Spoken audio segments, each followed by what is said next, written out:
Olá pessoal, meu nome é Wesley Igor, eu trabalho como administrador de redes e sou aluno aqui do curso de MBA em Segurança da Informação. Bom, hoje eu estou aqui para apresentar meu pitch esse que eu nomeei como a segurança da informação em pequenas empresas. Bom, como o próprio nome do pitch já diz, meu público-alvo são pequenas e médias empresas. As empresas hoje em dia fazem largo uso da tecnologia em suas operações diárias. Toda empresa hoje em dia tem a tecnologia em alguma coisa relacionada à sua operação. E não só isso, como várias empresas têm a tecnologia como pilar da sua operação. E para essas empresas que eu quero falar hoje. Por quê? Essas empresas elas investem ali em seu negócio, né, em seu business e muitas vezes essas empresas elas esquecem de investir adequadamente em tecnologia e consequentemente segurança da informação. E essas empresas acabam gerando esse tipo de imagem aqui que eu estou mostrando. Né? Essas são as empresas que não investem é, como deveria na tecnologia e na segurança da informação, deixando assim seu ambiente vulnerável para ataques hackers e desastres naturais até. Bom, então, por isso hoje eu vou apresentar aqui uma infraestrutura básica de uma infraestrutura segura para a empresa poder trabalhar com segurança e mitigar os riscos aí de perder os seus dados ou sofrer alguma falha. Bom, eu desenhei esse diagrama aqui de forma bem simples para poder facilitar o entendimento e eu vou discorrer um pouco aqui sobre ele. Temos aqui, na parte de cima, temos a internet, que nós conhecemos, e temos dois provedores aqui na nossa empresa de internet, dois provedores diferentes. Isso já é um conceito de segurança da informação chamado redundância, né? A gente tem a redundância de dois servidores, ou seja, se a internet de um cair, tem a internet do outro para a empresa continuar sua operação. Antes de entrar na rede interna, a gente já tem aqui uma rede Wi-Fi de visitantes que está ligada diretamente a um provedor. Ou seja, se um visitante que não é funcionário da empresa chega e quer um acesso à internet, ele vai poder acessar direto aqui, mantendo o Wi-Fi que vai direto nesse provedor e que sai direto para a internet. Assim ele não vai ter acesso à nossa rede interna nem nada de dentro. Bom, descendo aqui, temos a porta de entrada da nossa rede, que é o Firewall. O Firewall é muito importante para garantir aí a segurança. Ele que faz o controle de tudo que entra e tudo que sai na nossa internet, todas as portas, todos os sites. Tem vários tipos de Firewall no mercado, tem Firewall como hardware, Firewall como software. E hoje eu vou apresentar aqui no próximo slide, inclusive, o Firewall PFSense, né? Eu vou falar mais sobre ele daqui a pouco. Descendo mais aqui temos o switch. Do switch a gente vai conectar os dispositivos internos, que são os computadores ali dos nossos clientes. Temos conexão de servidores de backup e conexão de Wi-Fi interna para os funcionários e para dispositivos internos que precisam de Wi-Fi para funcionar.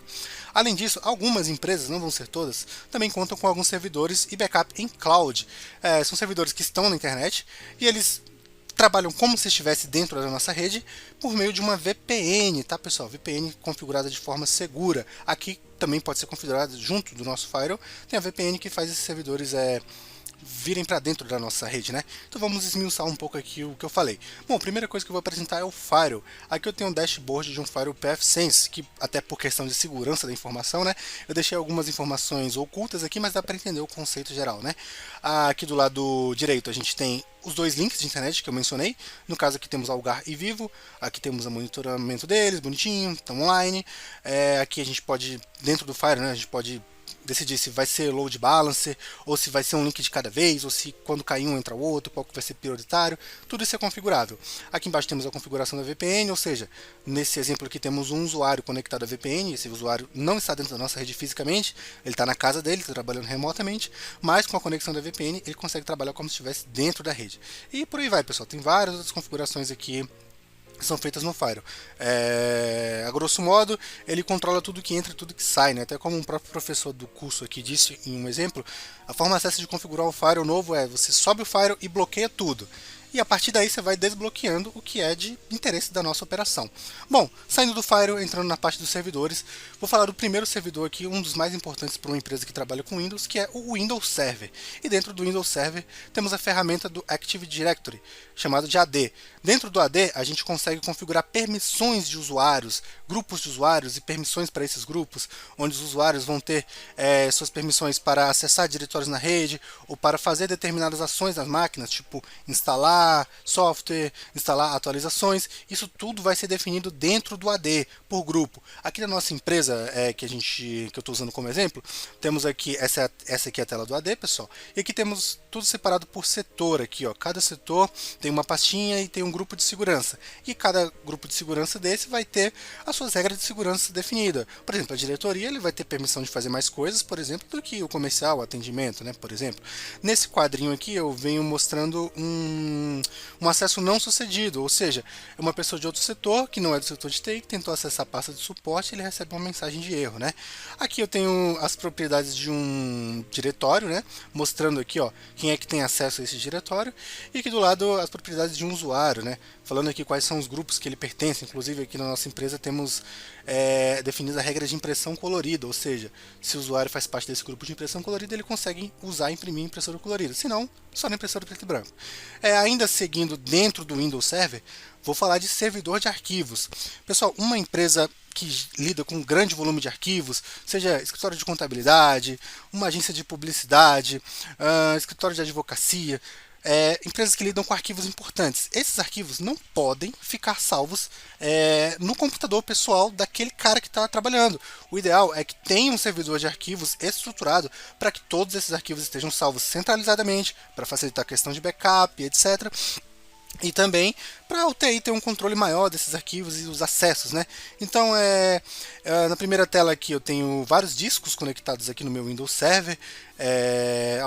A maioria deles são discos FreeBSD, ou seja, é um servidor de arquivo à parte que ele se conecta no Windows Server como se fosse, ele emula no Windows Server como se fosse um disco conectado ali, um HD, mas na verdade é um servidor à parte, né? Então temos aqui FreeNAS, temos TrueNAS, temos o disco aqui do VMware, que é o disco local da máquina, e apenas esse último aqui que realmente é um disco externo que está conectado.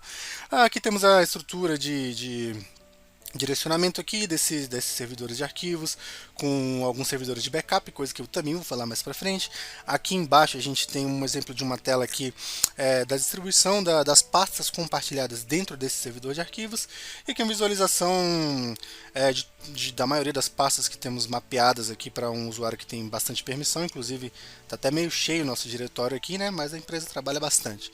Bom, e ainda puxando ainda o gancho do servidor de arquivo, vou falar do backup. Backup que é extremamente importante para qualquer empresa hoje em dia. Temos vários níveis de backups, né? O primeiro nível de backup que eu quero falar é o Shadow Copies. Esse backup aqui você pode implementar hoje aí na sua empresa, não precisa pagar nada mais por isso. Se você tem o Windows Server, você pode colocar o Shadow Copies para funcionar. Esse backup aqui, ele vai criando versões ali. No meu caso aqui eu coloquei de hora em hora, das 7 da manhã até as 20 horas, para fazer toda hora fazer o backup de um determinado diretório, né? No caso de todas as minhas pastas compartilhadas. Esse backup, ele é mais para prevenir ali o usuário que salvou alguma coisa por cima, que excluiu um arquivo sem querer. Ele vai ter versões anteriores ali e o próprio usuário consegue ir lá com a devida orientação e lá acessar os backups do Shadow Copies e recuperar. Descendo mais um pouco o nível do backup, temos usando o Task Scheduler, que é o agendador de tarefas, a gente faz scripts de backup e no agendador de tarefas a gente coloca esse backup para ir rodando, de preferência fora do horário de trabalho. Como a gente está copiando muitos arquivos de um servidor para o outro via rede na maioria das vezes, então é importante que isso seja feito fora do horário de trabalho, porque isso pesa, né, a rede. E aqui temos um pequeno exemplo aqui do resultado, né, de um backup que vem sendo feito diariamente aqui, e pelo Task Scheduler a gente consegue fazer vários backups para outros, de servidor para o outro, e até para servidores externos, enfim. Vou trazer também essa ferramentinha aqui, que isso não está incluso no Windows, é uma ferramenta de terceiro, que é o Hyperion Backup. No meu caso aqui, eu tenho 2 servidores, então eu faço cópia de um para o outro, por exemplo, o servidor Hydra e Chimera são 2 servidores e o Cronos é um servidor de arquivo. Então eu copio tudo do Hydra para o Cronos, copio tudo do Chimera para o Cronos e também faço cópia em X. Copio tudo do Hydra para o Chimera e tudo do Chimera para o Hydra também. Então, se um falhar, a gente vai ter 2 cópias de backup. Se 2 falharem, a gente ainda tem mais uma opção de backup. E essa ferramentinha é muito boa também. Esse no caso, não faz o backup do arquivo. Ele faz backup todo o disco da máquina, ele faz um backup inteiro do HD da máquina, então dá para recuperar a máquina inteira, no caso de um desastre aí, de um hacker ou de um desastre natural. Também vou aproveitar para falar rapidinho aqui, ó, falando de servidor de nuvem, né? Isso aqui é um print de um servidor de nuvem, onde a gente faz snapshots do nosso servidor de nuvem, que também são backups ali, que são programados para fazer aí de períodos em períodos. Só para falar rapidinho também desse backup em nuvem aqui.